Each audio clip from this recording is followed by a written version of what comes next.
Hello दोस्तों, tricks for all students में आप सभी का एक बार फिर से स्वागत है। दोस्तों, आज के इस वीडियो में हम methods and approaches in comparative political analysis, ये आपका एक सब्जेक्ट है और आज के इस वीडियो में हम आपके इस सब्जेक्ट की यूनिट 4 को काफ़ी डिटेल में कवर करेंगे। राजनीतिक संस्कृति, तुलनात्मक राजनीति के अध्ययन के दृष्टिकोण। तो सारी बातें आपके सिलेबस के अकॉर्डिंग जो भी आपको इस यूनिट में पढ़नी है, सारी चीज़ें आज की इस वीडियो में कवर की गई हैं। तो प्लीज़ वीडियो को एंड तक देखना ताकि सारी बातें आप आसानी से समझ सकें। और स्टार्टिंग की जो वीडियो है, प्लीज़ इसको स्किप बिल्कुल ना करें, कई सारी इंपॉर्टेंट बातें होंगी। तो चलिए बिना देरी के अपने टॉपिक को, अपनी यूनिट को शुरू करते हैं।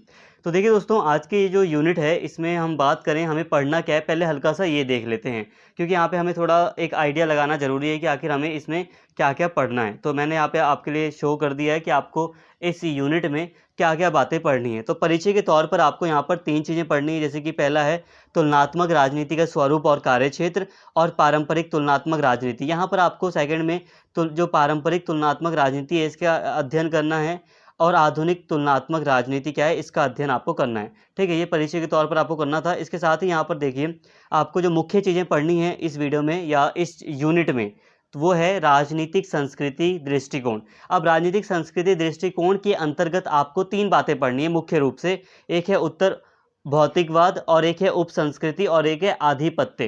क्या चीज़ें कैसे हैं वो सारे दार्शनिकों के अकॉर्डिंग हमें समझनी है। यहाँ पे उनके नाम दिए गए हैं, ये बातें की जाएंगी, लेकिन यहाँ पे आप बात को समझिए। एक आइडिया आपको लग गया कि आपको इस यूनिट 4 में क्या बातें पढ़ना है, ये आपको समझ में आ गया कि इस यूनिट 4 में आपको क्या क्या पढ़ना है। ठीक है, अब यहाँ पे थोड़ा ध्यान दीजिए। देखिए दोस्तों, यहाँ पे चैप्टर में ही मुख्य रूप से यही बात कर रहा है कि राजनीतिक संस्कृति, तुलनात्मक राजनीति के अध्ययन के दृष्टिकोण।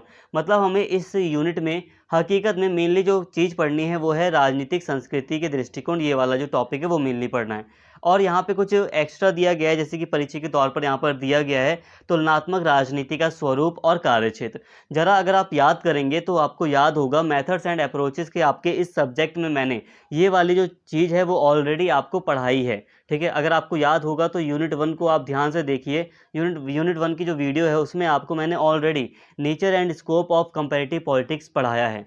इसके साथ ही जो अभी आपके लिए यूनिट 3 आपके लिए अपलोड की गई थी कुछ समय पहले, उसमें भी आप अगर ध्यान देंगे और यूनिट 1 में भी अगर आप ध्यान देंगे तो यूनिट 1 और यूनिट 3 में ऑलरेडी आपको पारंपरिक तुलनात्मक राजनीति के बारे में और आधुनिक तुलनात्मक राजनीति के बारे में ऑलरेडी आपको अच्छे से समझाया गया है, सारी बातें हुई हैं। तो मेरा कुल मिलाकर कहने का मतलब ये है कि ये सारी चीज़ें ऑलरेडी आपको पढ़ा दी गई हैं पहले की यूनिट में, और इसीलिए इस वाली यूनिट में, यूनिट 4 में इसे कवर करने का कोई मतलब या कोई तर्क नहीं बनता।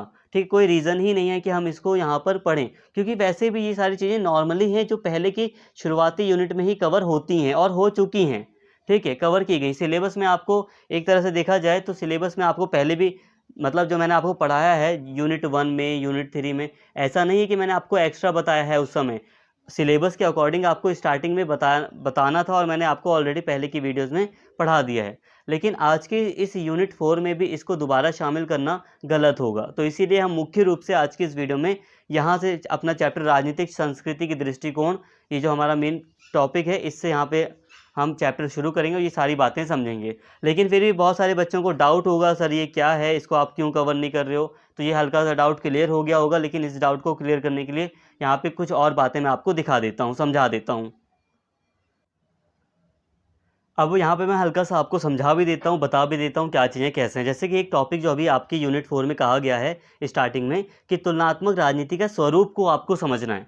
ठीक है, तो आपको स्वरूप ऑलरेडी मैंने यूनिट 1 में आपको क्लियर किया है। ठीक है, वैसे मुझे कंफर्म याद है यूनिट 1 है, बाकी हो सकता है किसी दूसरी वीडियो में भी, आपके सब्जेक्ट की किसी दूसरी वीडियो में भी हो सकता है ये वाला टॉपिक क्लियर किया गया हो, लेकिन मैं कंफर्म हूँ कि यूनिट 1 में है। बाकी अगर हो सकता है मेरे से बोलने में थोड़ी गलती हो रही हो तो आप वो सुधार लेना, क्योंकि आप लोग सारी वीडियोस देख रहे हो, आपको मुझसे ज़्यादा याद है। तो यहाँ पे आप देखिए, तुलनात्मक राजनीति का स्वरूप आपको समझना था और स्वरूप और स्कोप यानी कि कार्य क्षेत्र आपको समझना है पहले टॉपिक में, इस वीडियो के, इस यूनिट की जो यूनिट 4 है। तो उसमें ऑलरेडी आपको याद होगा यूनिट 1 में मैंने आपको ये वाली बातें पढ़ाई थी। बाकी मैं हल्का सा दोबारा समझा दूं तो देखिए, तुलनात्मक राजनीति का जो स्वरूप होता है उसका मतलब होता है कि आखिर तुलनात्मक राजनीति का अर्थ क्या है। स्वरूप का मतलब क्या है, नेचर का मतलब क्या है कि कोई चीज़ कैसी है, उसका मीनिंग क्या है, वो नेचर क्या है उसका। तो सिंपल सी बात है, तुलनात्मक राजनीति का अर्थ यही होता है कि अलग अलग राष्ट्रों में जो राजनीतिक व्यवस्थाएं हैं, राजनीतिक शासन प्रणालियां हैं, जब हम उनकी तुलना करते हैं तो इसी को तुलनात्मक राजनीति कहते हैं और यही तुलनात्मक राजनीति का स्वरूप है। और तुलनात्मक राजनीति के स्वरूप में तुलनात्मक राजनीति का अर्थ भी शामिल है, साथ में कुछ हिस्टोरिकल चीज़ें शामिल हैं, जैसे कि तुलनात्मक राजनीति जो है वो कब शुरू हुई थी, तो हम देखते हैं प्राचीन काल में शुरू हो चुकी थी। कई सारे विचारक हमें दिखाई देते हैं, कई सारे दार्शनिक थे जैसे कि अरस्तु। तो हमने अरस्तु के बारे में पढ़ रखा है कि तुलनात्मक राजनीति के स्वरूप को जब हम स्टडी करते हैं तो मैंने आपको अरस्तु के बारे में बताया था, जिसने एक एक बहुत मतलब पुराना उदाहरण है जो कि तुलनात्मक राजनीति से संबंधित हमें मिलता है। इन्हें जनक भी कहा जाता है तुलनात्मक राजनीति का, ये हमने पढ़ा था। इसके साथ ही हमने कुछ नए दार्शनिकों के विचार अनुसार भी तुलनात्मक राजनीति की परिभाषा या तुलनात्मक राजनीति क्या है इसको समझने का प्रयास किया था। तो यही था मुख्य रूप से तुलनात्मक राजनीति का स्वरूप। ये हमने फर्स्ट यूनिट में ऑलरेडी पढ़ रखा था और हल्का सा आपको नॉर्मली अभी समझ में आ गया होगा। इसके साथ ही दोस्तों तुलनात्मक राजनीति का स्वरूप और कार्य क्षेत्र आपको समझना है। तो कार्य क्षेत्र अलग से विषय क्षेत्र भी उसे कहते हैं, कार्य क्षेत्र कह लो, विषय क्षेत्र कह लो। तो ये भी आपको ऑलरेडी पढ़ा रखा है मैंने, ठीक है। तुलनात्मक राजनीति का कार्य क्षेत्र क्या है, इसको लेकर काफ़ी विवाद था। परंपरागत विचारक हैं, कुछ आधुनिक विचारक हैं, उनके बीच अलग अलग ये विवाद हैं और ये मैंने आपको बताया क्या क्या इसके क्षेत्र हैं। तो ये सारी चीज़ें जो भी थी वो मैंने आपको पढ़ाई थी। तो आप बात को समझ रहे हैं कि आप यहाँ तक मतलब समझ रहे हैं कि ये वाला यूनिट आप मतलब ये वाला जो टॉपिक है उसे आपको दोबारा पढ़ने की ज़रूरत नहीं है। और रही बात परंपरागत यानी कि पारंपरिक उपागम, जो तुलनात्मक राजनीति का पारंपरिक उपागम है या पारंपरिक जो मतलब मेथड्स आपको पढ़ने हैं, ये भी मतलब आपको ऑलरेडी पढ़ाया गया। जैसे कि अभी आपका टॉपिक था कि पारंपरिक तुलनात्मक राजनीति। तो पारंपरिक तुलनात्मक राजनीति क्या है? परंपरागत जो उपागम है वही तो है पारंपरिक तुलनात्मक राजनीति। आधुनिक जो उपागम है वही तो है आधुनिक तुलनात्मक राजनीति। और ऑलरेडी मैंने आपको आधुनिक और परंपरागत से संबंधित कई सारी बातें बताई हैं। जब मैंने आपको बताया था कि तुलनात्मक राजनीति का विकास कैसे हुआ, तब भी मैंने बात की थी कि परंपरागत रूप से हम देखते हैं प्राचीन काल में ऐसे ऐसे विकास हुआ तुलनात्मक राजनीति का। तो वो क्या था? वो पारंपरिक तुलनात्मक राजनीति थी। अभी मैं आपको थोड़ा सा समझा दूंगा, लेकिन आप यहाँ पे ध्यान से समझिए। दो तुलनात्मक राजनीति को हमने दो वर्गों में बांटा है, एक परंपरागत और एक आधुनिक। यहाँ पे उपागम शब्द लिखा है, आप लोग कंफ्यूज हो रहे हो, लेकिन आप कंफ्यूज मत होइए। लेकिन यहाँ आप सिंपल सा बात को समझो कि कंपैरेटिव पॉलिटिक्स दो तरह की होती है, एक पारंपरिक तुलनात्मक राजनीति और एक आधुनिक तुलनात्मक राजनीति। अब मैंने आपको पारंपरिक तुलनात्मक राजनीति के बारे में जो कुछ भी पढ़ाया है वो सारा का सारा आपको पता है, ठीक है। वही सारी बातें हैं जो मैं आपको पढ़नी है, तो सारी बातें ऑलरेडी आपको बताई हैं। दोस्तों अगर आप याद करें तो मैंने आपको यूनिट 1 में बताया था तुलनात्मक राजनीति का विकास। तुलनात्मक राजनीति का जो विकास है वो क्या है? वो पुराना है ना। देखो स्टार्टिंग से जब हम बात कर रहे हैं विकास कैसे हुआ, तो वो चीज़ पुरानी मानी जाती है। तो ये पारंपरिक ही चीज़ थी, ये पारंपरिक तुलनात्मक राजनीति ही है। जैसे कि हमें दिखाई देता है कि अरस्तु ने योगदान दिया था तुलनात्मक राजनीति में। क्या बातें कही थी आपको ऑलरेडी पढ़ाया है मैंने यूनिट 1 में। इसके बाद फिर मैकियावेली का एक योगदान था। इसके बाद हम देखते हैं मॉन्टेस्क्यू का योगदान था। फिर इसके बाद और भी कुछ दार्शनिक थे, उनका योगदान था, जो भी था यहाँ तक मैंने आपको बताया था। इसके बाद फिर मैं आपको बता रहा था आधुनिक दृष्टिकोण, मतलब जो आधुनिक तुलनात्मक राजनीति है वो क्या है। तो फिर मैंने आपको बताया कि आधुनिक तुलनात्मक राजनीति कहती है कि पुरानी वाली राजनीति खराब थी, ये था वो था, ये सारी बातें मैंने आपको बताई थी। तो इस तरह आप देखोगे कि पुराना और नया, पारंपरिक मतलब होता है पुराना और आधुनिक मतलब होता है नया। तो पारंपरिक तुलनात्मक राजनीति भी आपको पढ़ा दिया गया है, आधुनिक तुलनात्मक राजनीति भी आपको पढ़ा दिया गया है। आधुनिक तुलनात्मक राजनीति क्या कह रही है, यहाँ पे सारी बातें लिखी हुई हैं। यूनिट 1 में आप देखोगे आपको मिल जाएगा। जो प्रमुख दार्शनिक है उनके द्वारा बताई गई सारी बातें हैं। ये प्रमुख दार्शनिक हैं आधुनिक तुलनात्मक राजनीति से संबंधित, ये क्या क्या बातें कर रहे हैं ऑलरेडी आपको बताई गई हैं। तो ये था आधुनिक तुलनात्मक राजनीति, पारंपरिक तुलनात्मक राजनीति। और आपको मैं हकीकत बता रहा हूँ, जितनी भी वीडियोस ऑलरेडी अपलोडेड हैं मेथड्स एंड अप्रोचेस की, उसमें आपको पारंपरिक और तुलनात्मक राजनीति के बारे में सारी बातें पढ़ाई जा चुकी हैं। अब कुछ भी नहीं बचा उसमें नॉर्मली, ठीक है। कुछ नहीं, नॉर्मली देखा जाए तो कुछ भी नहीं बचा, क्योंकि उपागम भी आपको पढ़ाए जा चुके हैं। क्या चीज़ें कैसी थी ऑलरेडी आपको सारी बातें बताई जा चुकी हैं। तो दोस्तों वापस से अपने टॉपिक पर आते हैं, अपनी यूनिट पर आते हैं। तो ये मैं समझ सकता हूँ आप लोग बहुत कंफ्यूज हो चुके होंगे, लेकिन फिर भी अगर आप वीडियो ध्यान से देख रहे हो तो सारी कन्फ्यूज़न दूर हो चुकी होगी। एक्चुअली दोस्तों आप नहीं कंफ्यूज हो, आप बल्कि जो टीचर है, जो अगर एक पूरा सिलेबस देखकर आपको पढ़ा रहा है, वो कंफ्यूज हो जाता है, ठीक है, आप तो कन्फ्यूज़ हो गए, आप तो स्टूडेंट हो, लेकिन टीचर भी कन्फ्यूज़ हो जाते हैं। तो अब सारी चीज़ें समझने के बाद जो निष्कर्ष निकलता है वो मुझे समझाना ज़रूरी हो जाता है। तो आई होप मैं आपको समझा पाया हूँ सारी बातें। यहाँ तक बस आप इतना समझ सकते हैं कि आपको इस यूनिट में, अगर मैं बात करूँ तो इस यूनिट में ये सारी जो बातें आपको पढ़नी हैं, ये नॉर्मली आपको पढ़ाई जा चुकी हैं और यहाँ पे इसका कोई तर्क भी नहीं बनता। ये सारी चीज़ें स्टार्टिंग की चीज़ें हैं, ठीक है? जब चैप्टर शुरू होता है तो ये सारी चीज़ें पढ़ाई जाती हैं, ये स्टार्टिंग की चीज़ें हैं। आप इसे एरर भी कह सकते हैं एक तरह से। इसे आप हटाइए, मेन टॉपिक अब बचता है हमारा ये वाला, और रही बात इसकी तो ये वाला ऑलरेडी पढ़ाया जा चुका है। सारी वीडियोज़ देख लेना स्टार्टिंग की, आप समझ जाओगे ये सारी चीज़ें, कोई दिक्कत नहीं है। अब बात करते हैं मुख्य टॉपिक की, राजनीतिक संस्कृति दृष्टिकोण। अब राजनीतिक संस्कृति दृष्टिकोण का यहाँ पे हमारा ये पूरा चैप्टर शुरू हो रहा है। समझ सकता हूँ आप लोगों को बहुत दिक्कत हो रही होगी, लेकिन प्लीज़ कोऑपरेट करें। मुझे खुद परेशानी होती है, लेकिन मैं क्या करूँ? मेरे लिए भी आसान होता है कि डायरेक्टली आपको टॉपिक पढ़ा दिया जाए, ये सारी चीज़ें ना समझाई जाएँ कि ये सारी चीज़ें क्या हैं, कैसे हैं, लेकिन फिर भी इम्पॉर्टेंट है सारी चीज़ें। कोई नहीं, जहाँ तक जितनी बातें समझ में आई आप उसको है होल्ड पर रखिए। अब यहाँ पे एक अलग तरीके से यहाँ पे बात को समझिए। अब हम बात करते हैं राजनीतिक संस्कृति दृष्टिकोण की, लेकिन राजनीतिक संस्कृति दृष्टिकोण जो हैं, अलग अलग जो दृष्टिकोण हैं, उन्हें समझने से पहले हमें बात करनी पड़ेगी कि आखिर राजनीतिक संस्कृति यानी कि पॉलिटिकल कल्चर होता क्या है। राजनीतिक संस्कृति का अर्थ है किसी समाज की संस्कृति के वे पक्ष जो उसकी राजनीति को प्रभावित करते हैं। इसके अंतर्गत किसी समुदाय में प्रचलित मूल्यों और मान्यताओं के अलावा कला, विधाएं, आर्ट एंड कल्चर जो भी है, प्रतीक, चिन्ह, उत्सव, पर्व, पूजा पाठ और रहन सहन का ढंग भी आ जाता है। कहने का मतलब यह है, यहाँ पे सिंपल सी बात को समझिए, जब संस्कृति के तत्व राजनीति को प्रभावित करते हैं तो उसको हम कहते हैं राजनीतिक संस्कृति। यहाँ पे बात को समझिए। देखिए, संस्कृति के कई सारे ऐसे पक्ष होते हैं जो कि राजनीति को प्रभावित करते हैं, जैसे कि भारत, ब्रिटेन और यूएसए। इंडिया इंडिया यूएसए और जो ब्रिटेन है, जो ग्रेट ब्रिटेन है, यहाँ पर आप देखिए, यहाँ तीनों जगह ही लोकतांत्रिक शासन व्यवस्था अपनाई गई है। तीनों ही जगह ही निष्पक्ष शासन व्यवस्था अपनाने का प्रयास है। हालांकि ब्रिटेन में मोनार्की व्यवस्था भी कायम है, लेकिन फिर भी काफ़ी हद तक देखिए यहाँ पर तीनों में ही डेमोक्रेसी है, लोकतंत्र स्थापित है। और ब्रिटेन और इंडिया की मैं बात करूं तो ब्रिटेन और इंडिया में तो कई सारी समानताएं हैं। समानताएं क्या हैं? वो समानताएं ये हैं कि इंडिया और ब्रिटेन दोनों ही जगहों पर संसदीय शासन प्रणाली को अपनाया गया है। लेकिन यहाँ पे बात को समझिए, भले ही शासन प्रणालियाँ यहाँ की एक मतलब अपनाई गई हों, एक जैसी अपनाई गई हों शासन प्रणालियाँ, लेकिन फिर भी अंतर है। अंतर वो इसलिए आ जाता है क्योंकि हर देश की अपनी अलग संस्कृति है, अपना अलग समाज है। भारत के लोग अलग हैं और यूरोप के लोग अलग हैं, ठीक है? मतलब रहन सहन हमारा अलग है, भाषा अलग है हमारी, तो कई सारी चीज़ों में अंतर है। तो हर देश की जो राजनीति होती है वो अपने माहौल से प्रभावित होती है, अपने समाज से प्रभावित होती है। जैसे कि भारत में और यूएसए और ग्रेट ब्रिटेन में एक चीज़ मैं पुराना एग्जाम्पल देकर समझाऊंगा। देखिए थोड़ा सा बड़ा एग्जाम्पल है, हो सकता है थोड़ा दिक्कत हो, लेकिन यहाँ पे आप समझ जाएंगे। यहाँ पर देखिए, यूएसए और ब्रिटेन का जो समाज है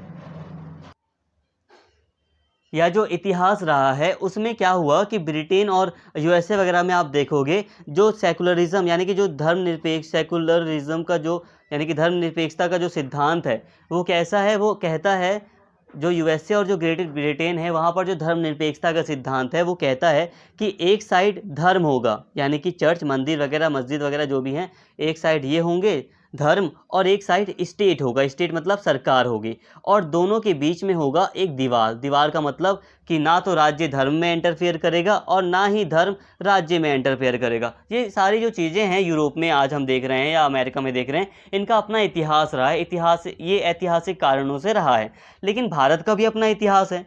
तो आप यहाँ पे इस बात को समझिए, ब्रिटेन या यूरोपीय देशों की जो धर्मनिरपेक्षता है उसको आप समझ गए।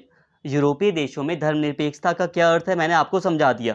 यूरोपीय देशों में कहा जाता है सेपरेशन ऑफ वॉल। वॉल मतलब दीवार। एक सरकार और धर्म के बीच में कोई नहीं आएगा, सॉरी, सरकार और धर्म के बीच में एक दीवार खड़ी है, ठीक है? धर्म और सरकार के बीच में एक दीवार खड़ी है और दोनों एक दूसरे से अलग हैं। ये होता है वहाँ पर धर्मनिरपेक्षता का मतलब, कि धर्म और सरकार एक दूसरे से अलग हैं। सरकार धर्म में कुछ हस्तक्षेप नहीं करेगी और धर्म सरकार को कोई दिशा निर्देश नहीं देगा। ये है ब्रिटेन हो गया, यूएसए हो गया, यहाँ पे धर्मनिरपेक्षता की परिभाषा कुछ ऐसी है। लेकिन भारत का तो इतिहास अलग रहा है ना भाई। भारत में तो जो धर्म है उसको कर्तव्य के सेंस में देखा गया है। तो इसलिए भारत में धर्म को सरकार से या राजनीति से अलग नहीं किया जा सकता। और यहाँ पे धर्मनिरपेक्षता का क्या अर्थ रखा गया है? भारत में धर्मनिरपेक्षता का अर्थ ये है कि जो सरकार है वो सभी धर्मों को समान नज़रों से देखेगी या किसी भी धर्म के साथ भेदभाव नहीं होगा। ये है भारत में धर्मनिरपेक्षता का अर्थ। तो आप समझिए, यूरोप में कहा जाता है कि सरकार हस्तक्षेप नहीं करेगी धर्म में और धर्म भी सरकार को कुछ नहीं कहेगा, लेकिन भारत में अलग है। भारतीय जो संस्कृति रही है उसने धर्म को कर्तव्य के संदर्भ में देखा है। आप हिस्टोरिकली देख लो, आपने जितने भी कहानियाँ सुनी हैं, जितने भी आपने हकीकत के जो मतलब स्टोरी हैं या हकीकत का जो मतलब एक तरह से आप देखोगे जो वाक्य वगैरह भी हम डेली लाइफ में बोलते हैं, जैसे कि हम कहते हैं कि ये चीज़ हमारा धर्म है, ये हमारा कर्तव्य है, सच बोलना हमारा धर्म है, हमारा धर्म कहता है कि सदा सच बोलो। तो ये जो हमारा धर्म है वो नैतिक रूप से जुड़ा हुआ है। सच बोलने वाली जो बात है वो नैतिकता से जुड़ी हुई है, वो कर्तव्य के रूप में जुड़ी हुई है। तो इसीलिए भारत का अपना एक इतिहास रहा है, संस्कृति रही है और धर्म को राजधर्म कर्तव्य के रूप में देखा गया है। जैसे कि राजा का धर्म होता था देश की रक्षा करना। तो इसीलिए भारत में धर्मनिरपेक्षता का अर्थ ये है कि जो सरकार होगी वो किसी के साथ भेदभाव नहीं करेगी धर्म के आधार पर, और जो मतलब जो भी चीज़ें हैं उसमें धर्म के प्रति सभी को एक नज़र से देखा जाएगा। तो इस तरह आप देखिए, हर जगह की संस्कृति अलग रही है, इतिहास अलग रहा है, इसलिए हर जगह की राजनीति पर भी अलग प्रभाव पड़ता है और यही होती है राजनीतिक संस्कृति, पॉलिटिकल कल्चर। आई होप ये बात आपको समझ में आ गई होगी कि पॉलिटिकल कल्चर क्या होता है। हर देश का समाज अपनी राजनीति पर जो प्रभाव डालता है और उसी तरह की जो वहाँ पर राजनीति क्रिएट होती है वो होती है राजनीतिक संस्कृति। राजनीतिक संस्कृति का अपने देश की राजनीति पर एक प्रभाव होता है। आई होप ये बात आपको समझ में आ गई हो और ऑलरेडी आपको पहले भी वीडियोज़ में राजनीतिक संस्कृति पढ़ाया है। तो यहाँ तक हमने एक कॉन्सेप्ट क्लियर कर लिया। अब हम बात करते हैं राजनीतिक संस्कृति के दृष्टिकोण। अब देखिए, चाहो तो आप इस चीज़ को राजनीतिक संस्कृति के दृष्टिकोण में समझ लो, आगे की चीज़ों को, चाहो तो स्वतंत्र टॉपिक के रूप में आप देख लो।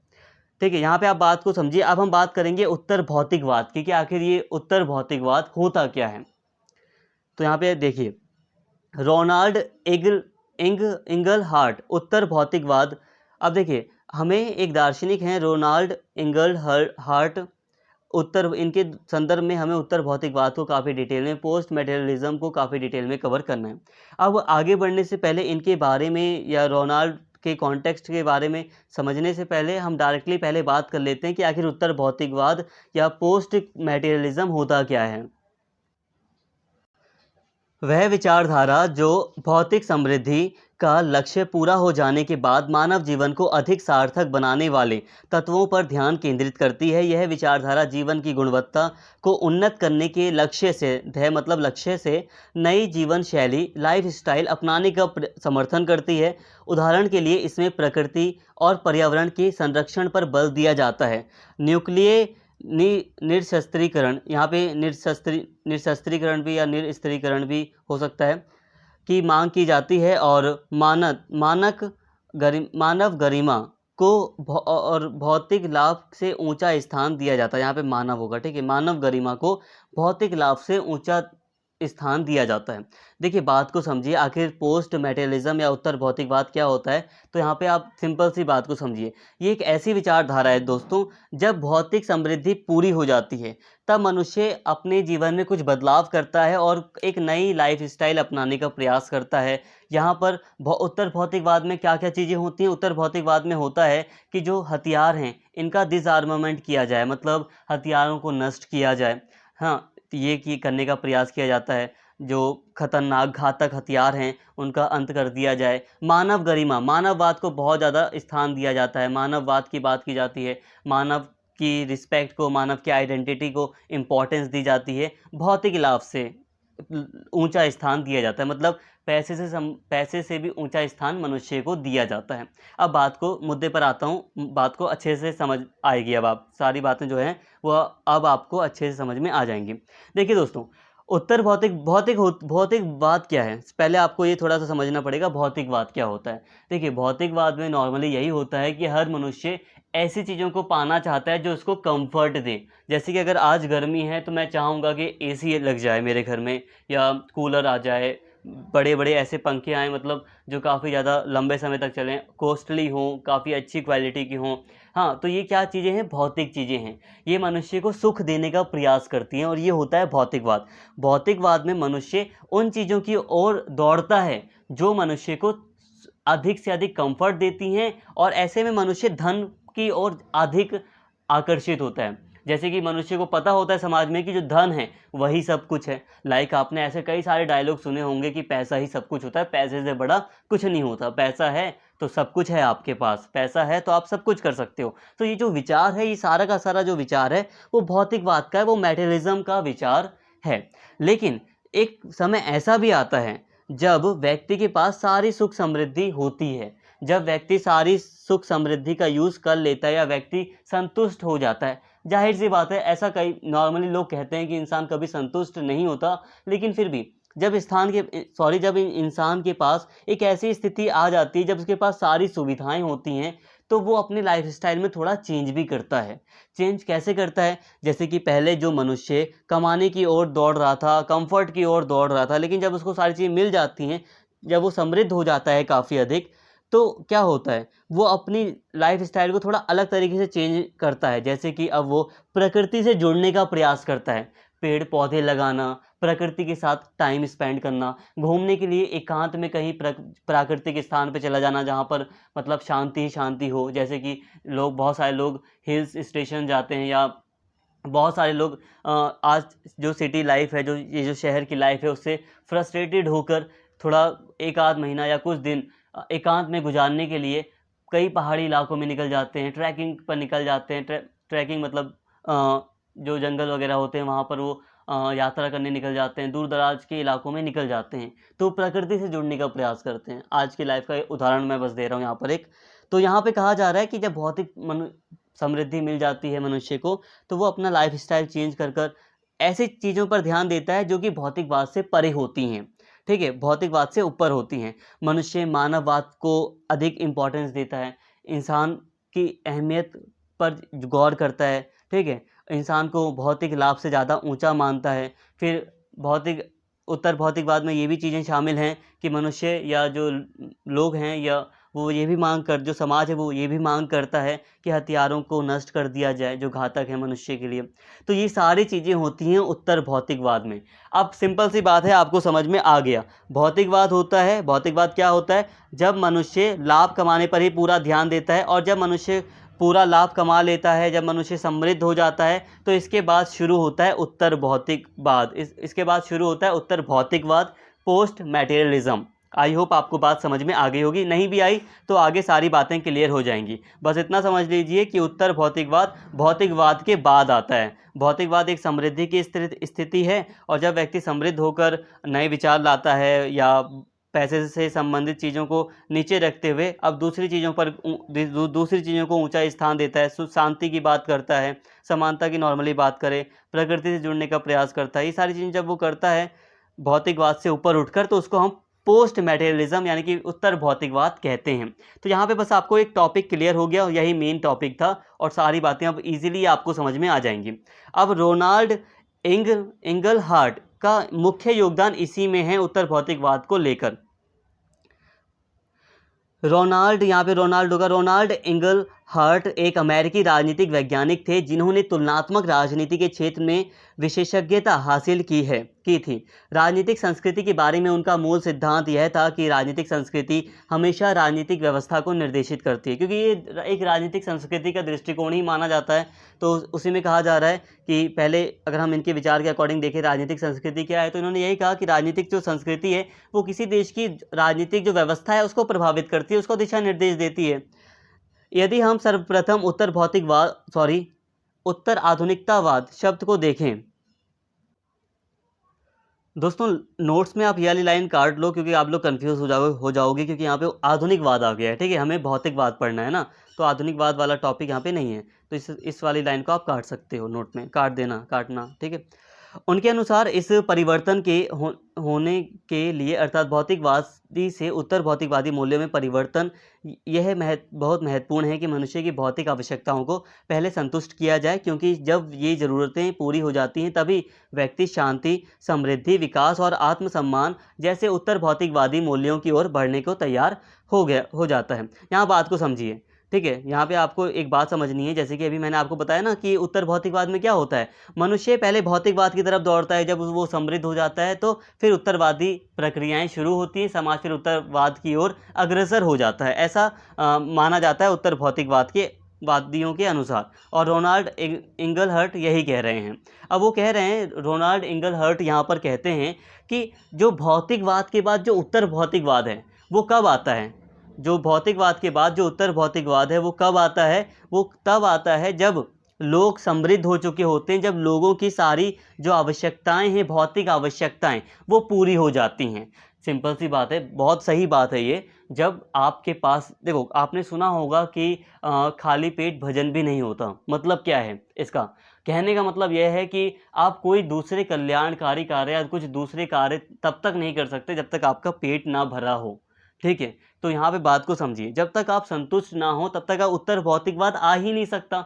एक बात बताओ, आप मानव कल्याण की बात कब करोगे, जब आपका खुद का पेट भरा हो, कम से कम आपके अंदर बोलने की ताकत तो हो। लेकिन जब आपके पास बोलने की ताकत नहीं होगी, जब आपके पास अपने अधिकारों को मांगने की ताकत नहीं होगी, तो आप सबसे पहले क्या करेंगे, आप उस ताकत को मांगेंगे, रोटी मांगेंगे आप सबसे पहले। तो यहाँ पे यही कहा जा रहा है कि उत्तर भौतिकवाद तभी आएगा जब भौतिक आवश्यकताएं व्यक्तियों की पूरी हो जाती हैं। जब ये जो ज़रूरतें होती हैं व्यक्तियों की, जब वो पूरी हो जाती हैं तभी व्यक्ति शांति की बात करता है, तभी व्यक्ति समृद्धि की बात करता है, शांति, समृद्धि या विकास और आत्मसम्मान जैसी चीज़ों की बात करता है, ठीक है। सिंपल सी बात है, अगर भाई आपको भूख लगी है, बहुत ज़्यादा भूख है, तो आप रिस्पेक्ट नहीं देखोगे, आप खाओगे खाना, ठीक है। आप शर्माओगे नहीं, आप खाना खाओगे, ठीक है। आप आत्मसम्मान की जो चीज़ें हैं उसे आप इग्नोर कर दोगे, पहले अपनी ज़रूरत पूरी करोगे आप। तो ये सारी चीज़ें होती हैं। तो यही कह रहा है कि यही कहा जा रहा है यहाँ पे, उत्तर भौतिकवाद तभी आता है जब एक समृद्धि हासिल कर लेते हैं व्यक्ति, तब या समाज में जब समृद्धि आ जाती है तब। अपने इसी बात को जो रोनाल्ड हैं, उन्होंने अपनी इसी बात को साबित करने के लिए, स्पष्ट करने के लिए कुछ दो मॉडल दिए हैं यहाँ पर। एक कमी मॉडल है, एक कमी परिकल्पना है, और एक है समाजीकरण परिकल्पना। अब ये क्या है, तो इसको मैं समझाता हूँ। दोस्तों देखो, यहाँ पे वही बातें यहाँ पे ये समझा रहे हैं मॉडल के अकॉर्डिंग। देखिए यहाँ पे कह रहे हैं कि एक कमी मॉडल है। अब ये कमी मॉडल के द्वारा दर्शा रहे हैं, जैसे कि भूख, प्यास, शारीरिक सुरक्षा जैसी जो ज़रूरतें होती हैं व्यक्ति की, पहले वो पूरी करने की कोशिश की जाती है। देखिए सबसे पहला जो उद्देश्य होता है वो ये होता है कि जो व्यक्ति है वो अपनी भूख मिटा सके, अपनी प्यास मिटा सके, शारीरिक सुरक्षा मिल सके व्यक्ति को। जब ये जो बेसिक ज़रूरतें हैं, जो बेसिक नीड्स हैं, जब वो व्यक्ति की पूरी हो जाती हैं, तभी व्यक्ति दूसरे कार्यों पर ध्यान देगा, या तभी व्यक्ति जो पोस्ट भौतिकवादी जो लक्ष्य हैं, जैसे कि सम्मान हो गया, सौंदर्य हो गया, बौद्धिक संतुष्टि हो गई, जब वो विचार कर किसी चीज़ के ऊपर सोचना, निर्णय देना, तो ये सारे जो कार्य हैं पोस्ट भौतिकवादी, इनकी ओर व्यक्ति तभी अग्रसर होता है जब व्यक्ति की शुरुआती जो कमी हैं, जो ज़रूरतें हैं, वो पूरी हो जाती हैं। जब भौतिक लक्ष्य पूरे हो जाते हैं तब ध्यान अन्य लक्ष्यों की ओर स्थानांतरित हो जाता है। तो इन्होंने यही कहा अपने इस मॉडल के अकॉर्डिंग कि सिंपल सी बात है, जब भौतिक लक्ष्य, जब जो ज़रूरतें हैं हमारी, सिंपल सी बात है, एक अमीर इंसान जो है वो कहेगा आज कि देखो भाई, कार वगैरह चलाने से कुछ नहीं होगा, पॉल्यूशन ही बढ़ रहा है पूरे विश्व में, और कार वगैरह हमें त्याग कर देना चाहिए, या अब हमें, मतलब त्याग नहीं, ऐसे कह दे कोई अमीर व्यक्ति कि अब हमें कार नहीं, मतलब बेचनी ही नहीं चाहिए, मतलब जो कार की जो सेल है अब हमें वो रोक देनी चाहिए। ऐसा कोई अमीर आदमी कहे कि पॉल्यूशन को रोकने के लिए अब हमें करना चाहिए कि हमें 2 सालों तक जो कार की सेल है उसको रोक देना चाहिए। वो ये नहीं कह रहा यहाँ पर कि हमें सभी कारों का त्याग करना चाहिए, सभी कार जो है वो चलाना छोड़ दिया जाए। वो बस यहाँ पे ये कह रहा है, मान लीजिए कि जो जितनी भी कार अब बेची जा रही है वो आगे 2 सालों तक, 1 साल तक ना बेची जाए, ताकि पॉल्यूशन कंट्रोल में आ जाए। आप खुद सोचिए, एक अमीर आदमी होने के नाते जिसके पास खुद अपनी कार है, तो वो ऐसा कह सकता है क्योंकि वो संतुष्ट है, उसके पास कार ऑलरेडी है, ठीक है। तो उसे कोई दिक्कत नहीं है, वो कह देगा कि भाई अब ऐसा करो, 2 साल तक कार की बिक्री पर रोक लगा दो, कोई दिक्कत नहीं है हमें, ठीक है। लेकिन जो दूसरे व्यक्ति हैं जिनके पास कार नहीं है, तो वो इस नीति से संतुष्ट नहीं रहेंगे। ठीक है, जो कार खरीदना चाह रहे हैं, जिन्होंने किसी मेहनत से कार खरीदने के लिए पैसे कलेक्ट किए हैं, तो वो असंतुष्ट रहेंगे और वो ऐसी नीति का समर्थन नहीं कर पाएंगे जो पोस्ट भौतिकवादी है या जो समाज के लिए हो सकता है बहुत अच्छी हो, लेकिन जब तक उनकी ज़रूरत पूरी नहीं होगी तब तक वो ऐसी नीति का समर्थन नहीं करेंगे, क्योंकि उन्हें संतुष्टि नहीं मिली है। बात यहाँ पे आपको समझ में आ रही होगी। और वहीं दूसरी ओर एक ऐसा समाज है जहाँ पर सभी व्यक्तियों के पास कार है और सभी व्यक्ति एक निर्णय पर पहुँच रहे हैं कि अब से हम कार की बिक्री पर रोक लगा देते हैं 2 सालों तक। तो ये वाली जो नीतियाँ हैं वो यहाँ पर लागू होने की पूरी संभावनाएँ हैं। ठीक है? ये उत्तर भौतिकवादी नीतियाँ हैं, क्योंकि यहाँ पे लोग संतुष्ट हैं, सबके पास अपना ट्रांसपोर्टेशन का सिस्टम है और वो लोग अपने हिसाब से ही यहाँ पे सारी चीज़ें कह रहे हैं कि आगे हम और कार मतलब उसकी सेल रोक देते हैं, उसकी आगे सेल नहीं करेंगे। तो यहाँ पे लोग संतुष्ट हैं, तो इस ऐसी नीति यहाँ पे पूरी तरह लागू होगी। और ये एक उत्तर भौतिक कार्य इसलिए है क्योंकि एक पॉल्यूशन को रोकने का प्रयास किया जा रहा है, तो इसलिए इसे उत्तर भौतिक कार्य में भी आप गिन सकते हो। इसके साथ ही दूसरा जो मॉडल दिया अपनी बात को प्रूव करने के लिए रोनाल्ड ने, वो था समाजीकरण परिकल्पना। एक कमी मॉडल था कि लोगों के पास कमी है, तो लोग जब तक संतुष्ट नहीं होंगे तो वो उत्तर भौतिकवाद की तरफ कैसे बढ़ेंगे। दूसरा था समाजीकरण, सोशलाइजेशन। देखिए, रोनाल्ड का दावा है कि भौतिक स्थितियों और मूल्यों के बीच यह संबंध तात्कालिक संबंध नहीं है। कई सर्वेक्षणों ने संकेत दिया है कि यह बदलाव आमतौर पर वयस्कता तक पहुंचने पर होता है। जिन लोगों ने आर्थिक कमी का सामना किया है वे भौतिक आवश्यकताओं को उच्च स्तर पर रखना जारी रखेंगे, जबकि भौतिकवादी रूप से संपन्न या समृद्ध लोग इन भौतिकवादी ज़रूरतों से व्यक्तिगत सुधार, सशक्तिकरण, व्यक्तिगत स्वतंत्रता, मानववाद, स्थिरता पर जोर जैसे मूल्यों की ओर बढ़ने लगेंगे। तो यहाँ पे रोनाल्ड सामाजिकरण की अपनी परिकल्पना के तहत कहते हैं कि देखिए, एक समाज में एक वयस्कता होती है, जैसे जैसे व्यक्ति बड़ा होता जाता है तो उसमें ऐसे गुण भी विकसित होने लगते हैं। ये जो मतलब चीज़ें हैं उत्तर भौतिकवाद की, जो चीज़ें हैं ना, ये कोई तात्कालिक चीज़ें नहीं हैं। ठीक है, भौतिक स्थितियों और मूल्यों के बीच ये जो संबंध है वो मतलब तात्कालिक नहीं है। ऐसा नहीं है कि ये तुरंत हम भौतिकवादी बन जाते हैं फिर तुरंत ही हम उत्तर भौतिकवादी बन जाते हैं, ऐसा नहीं है। ये कोई तात्कालिक संबंध नहीं है, बल्कि फिर हम धीरे धीरे भौतिकवाद से फिर हम धीरे धीरे उत्तर भौतिकवाद की ओर बढ़ते हैं। जैसे कि समाज में कहा गया वयस्कता, मतलब जैसे जैसे हम अडल्ट होते जाते हैं तो हमारी सोच में थोड़ा परिवर्तन होता है। साथ में यहाँ पे इंपॉर्टेंट चीज़ ये थी कि जो हमारी आर्थिक कमी होती है, जैसे जैसे जैसे वो पूरा होना लगती है, जब हम भौतिकवाद की तरफ मतलब एक समृद्धि हासिल कर लेते हैं, तो फिर उत्तर भौतिकवाद का विचार आता है। वही बातें हैं कुल मिलाकर यहाँ पर भी, लेकिन हाँ, समाज से जोड़ दिया गया है। जैसे कि जिस समाज ने पिछड़ापन देखा है, तो वो समाज जब तक एक विकसित समाज नहीं बन जाता तब तक वो उत्तर भौतिकवादी कार्य की ओर ध्यान नहीं दे सकता। और जो समाज पहले से ही समृद्ध है, तो वो समाज धीरे धीरे फिर देखेंगे कि उत्तर भौतिकवादी जो कार्य हैं, जैसे कि व्यक्तिगत सुधार करना, एक व्यक्ति पर जोर देना, व्यक्ति की स्वतंत्रता की बात करना, एम्पावरमेंट की बात करना, सशक्तिकरण की बात करना, व्यक्तिगत स्वतंत्रता, मानववाद की बात करना, ह्यूमन राइट्स की बात करना। ठीक है, तो ये जो चीज़ें हैं इस पर वो समाज ही जोर देगा जो पहले से समृद्ध है। रोनाल्ड द्वारा दी गई ये दो परिकल्पनाएं हमें बताती हैं कि जब लोग लंबे समय तक भौतिकवादी संपन्नता का अनुभव करते हैं, तभी वे उत्तर भौतिकवादी मूल्यों की दिशा में आगे बढ़ने के इच्छुक होते हैं। तो यहाँ पे यही कहा जा रहा है रोनाल्ड के द्वारा कि जो दो परिकल्पनाएं हैं, इसके द्वारा यही समझाने का प्रयास किया जा रहा है कि जब व्यक्ति की भौतिकवादी संपन्नता पूरी हो जाती है, जब व्यक्ति पूरी तरह संपन्न हो जाता है, तभी वो उसके अंदर तभी ऐसा विचार आता है कि वो उत्तर भौतिकवाद की ओर बढ़े। मतलब एक व्यक्ति के अंदर तभी एक विचार आता है जब व्यक्ति संपन्न हो जाता है कि उसे कुछ अच्छे कार्य करने हैं, जैसे कि उसे कई सारे पेड़ पौधे लगाने ताकि पॉल्यूशन कम हो सके। फिर उसे एहसास होता है कि मेरी जो गाड़ियाँ वगैरह हैं उससे कई सारे पॉल्यूशन हो रहे हैं, इस पृथ्वी को हार्म होगा, तो हमें ऐसे कार्यों से बचना है, हमें कम से कम गंदगी फैलानी है, कम से कम कूड़ा मतलब हमें ज़्यादा से ज़्यादा जो कूड़ा है वो उसे हमें रिसाइकिल करना है। तो कई सारी चीज़ें ऐसी वो उस पर ध्यान देता है। व्यक्ति की जो स्वतंत्रता है उस पर ध्यान देने की बात करता है, ह्यूमन राइट्स की बात करता है, मानवाधिकार की बात करता है। इसे आप देख सकते हो आज के टाइम पर जो यूएसए है, जो यूरोपीय देश हैं या जो दूसरे कई सारे जो विकसित देश हैं वो संपन्न हो चुके हैं, इसीलिए वो आज उत्तर भौतिकवाद की बात कर रहे हैं। इसीलिए वो आज ह्यूमन राइट्स की बात कर रहे हैं। वहाँ का जो समाज है वो हालांकि उत्तर भौतिकवादी समाज के रूप में भी आप देख सकते हो, वहाँ पे ह्यूमन राइट्स वगैरह जैसी जो चीज़ें हैं वो आपको दिखेंगी। हालांकि कुछ चीज़ें हैं जैसे कि हथियारों का निशस्त्रीकरण, जैसे कि हथियारों को कम किया जाए, तो ये वाली चीज़ें जो हैं वो आपको कम दिखाई देंगी। जैसे कि स्विट्ज़रलैंड वगैरह देखो तो वो हथियार रखना ही नहीं है उनको, उन्होंने मतलब ऐसा समाज विकसित कर लिया है कि वो अब हथियार वगैरह पर इतना ध्यान नहीं दे रहे। बाकी जो यूएसए वगैरह हैं, भले ही वो एक तरह से वहाँ का जो समाज है वो काफ़ी ज़्यादा मतलब विकसित हो चुका है, समृद्ध है, लेकिन फिर भी हथियारों का निर्माण जारी है। मतलब क्या है, वो अलग चीज़ है, वो थोड़ा एक्सेप्शन के रूप में आप ले सकते हैं कुछ-कुछ मुद्दे को अपवाद के रूप में, लेकिन फिर भी उत्तर भौतिक समाज आप देख सकते हो इन देशों में। जैसे कि मानव अधिकार का जो मुद्दा है, शांति की जो बात है, नॉर्मली की जाती है इन देशों के द्वारा। जो पश्चिमी देश हैं, यहाँ पे जो समाज है, वो ह्यूमन पर ज़्यादा ध्यान दे रहा है, या जो व्यक्तिगत जो स्वतंत्रता है, freedom of speech and expression, इन चीज़ों पर ज़्यादा ध्यान देता है।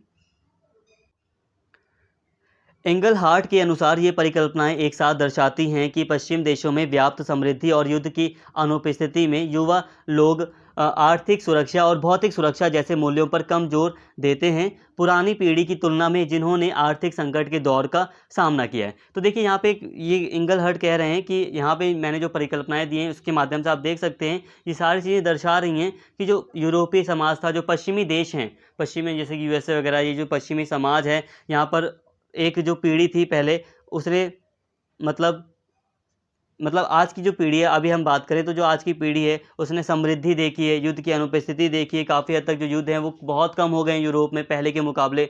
अब समृद्ध हो गया है काफ़ी ज़्यादा यूरोप, हालांकि काफ़ी जो मॉडर्न टाइम आया उसी समय वो समृद्ध होना शुरू हो गया था। तो आज की जो पीढ़ी है उसने समृद्धि देखी है, युद्ध की अनुपस्थिति देखी है, और इसलिए आज हम देखते हैं जो पश्चिमी देश है वहाँ पर जो युवा है वो आर्थिक सुरक्षा और भौतिक सुरक्षा पर इतना ध्यान नहीं देते। दूसरी ओर जो पुरानी पीढ़ी थी वो ध्यान देती थी। वो जिसने आर्थिक संकट देखा था, पैसे से संबंधित दिक्कत देखी थी, जिस समाज ने, वो पहले आर्थिक सुरक्षा और भौतिक सुरक्षा पर ध्यान देती थी। जैसे कि आज हम विकासशील देशों में देख सकते हैं। जैसे कि आज विकासशील देशों में आप देखेंगे कि लोग आर्थिक सुरक्षा की बात करते हैं, मतलब पैसे के रूप में अपने आप को मजबूत बनाना चाहते हैं, पैसे से संबंधित जो चीज़ें हैं उसमें अपने आप को आगे रखना चाहते हैं, या अपने आप को इतना संपन्न बनाना चाहते हैं ताकि उन्हें कभी किसी चीज़ की कमी ना हो या किसी चीज़ की दिक्कत ना हो। क्यों? क्योंकि यहाँ के समाज ने, जो विकासशील देशों के समाज है, उसने आर्थिक संकट को देखा है।